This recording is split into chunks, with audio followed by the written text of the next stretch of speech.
Maybe it's just me, but there are some massive legacy artists out there who I've never really given the time of day for whatever reason. Milton Nascimento is one of those artists, and it's about time that changed. Milton Nascimento is, of course, the Brazilian singer-songwriter who has almost 50 albums to his name, dating back to the late 60s. And the more I say his name, Milton Nascimento, the more I say basically anything in Portuguese during this review, the greater the chances that I butcher the pronunciation and bring disgrace upon my whole family. Nascimento was apparently really famous for his vocal prowess, his range, especially blending rock and folk and jazz in that post-bossa nova era. And at 81 years of age, apparently after he's retired, or at least from touring, this guy's put out a collaboration album with jazz bassist Esperanza Spalding. And this is the perfect gateway for me because as a bassist myself, I've been following Esperanza's work for a long time. I gotta admit, more in love with her style as a player, as a vocalist, than her actual music. And that was the case until 2016's Emily's d+evolution, which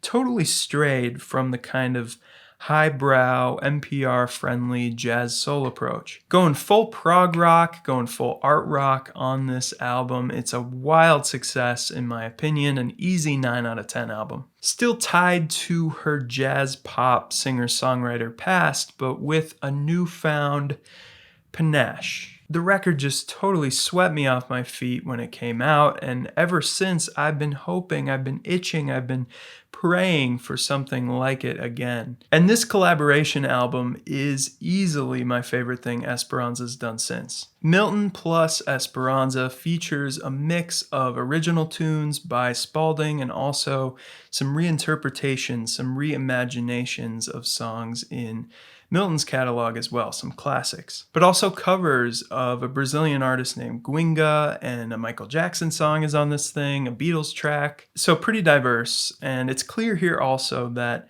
the emphasis really is on their shared chemistry, their energy of these two fantastic artists coming together, you know, their shared love for musical exploration and just their mutual admiration, rather than creating this airtight album listening experience. You know, it's kind of a compilation of sorts, but I will say that the overall flow of the album is pretty strong. It's pretty seamless. The opening track is a 1-minute conversation between the two called "The Music Was There."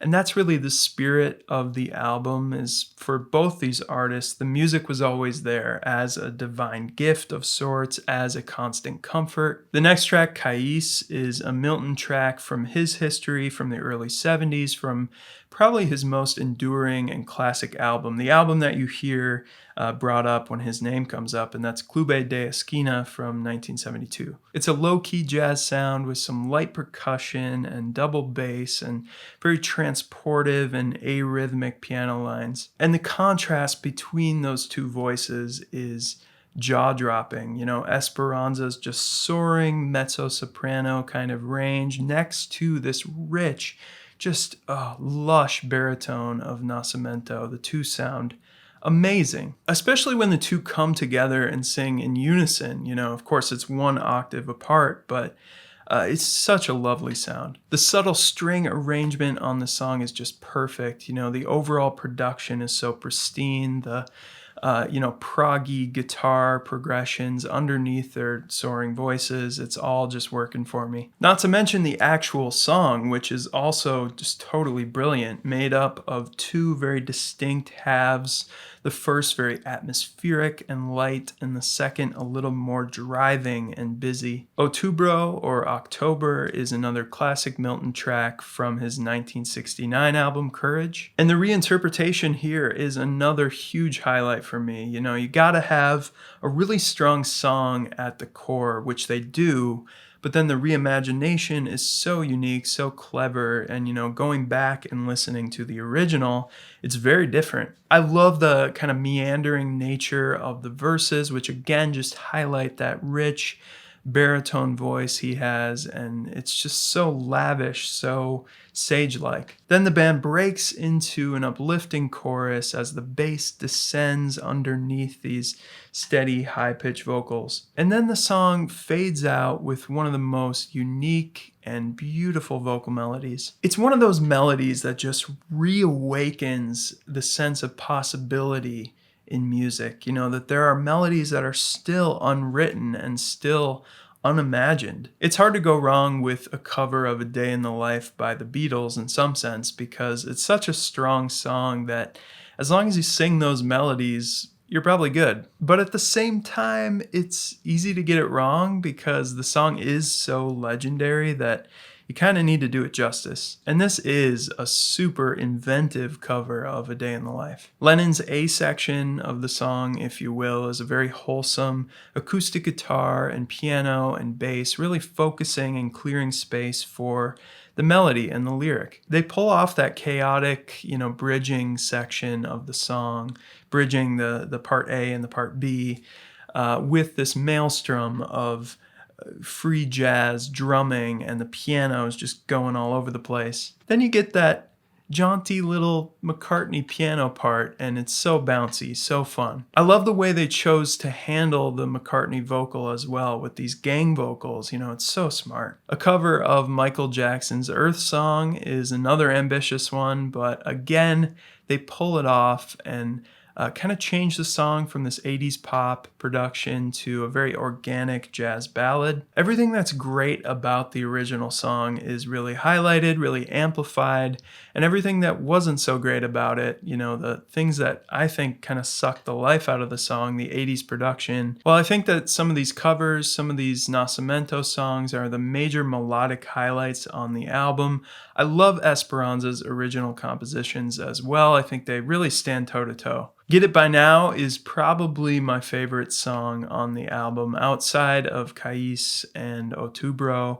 It kind of breaks into this very funky, almost Doobie Brothers piano part. Esperanza's vocal melodies are just like on Emily's d+evolution, so winding, so unconventional, and just so colorful in their harmonic relationship to the melody, to the bass line. Tons of these very tension-inducing chromatic movements. I love when Esperanza does very prog-type arrangements with still such a strong pop appeal. All in all, there's very little to complain about on this album. It's not the typical type of stuff that I would cover just because there are a lot of covers. It's more of a kind of compilation type experience, and it's more about the artist's performance and their chemistry rather than the album experience. But if you're a fan of progressive rock, if you're a fan of anything musically progressive, just great musicianship, jazz rock, jazz fusion,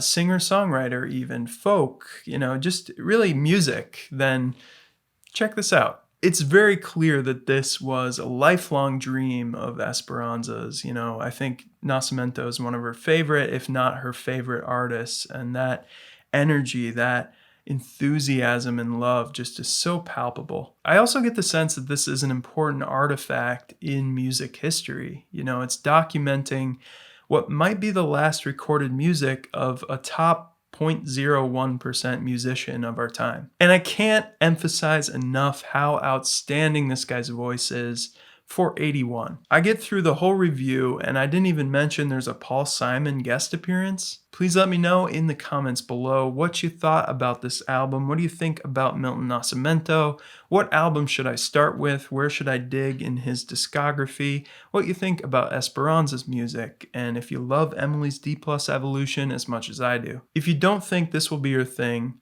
think again. I think if you give this album some time, it will reward you. Please subscribe to the channel if you haven't already. Like this video. And as always, thank you so much for watching.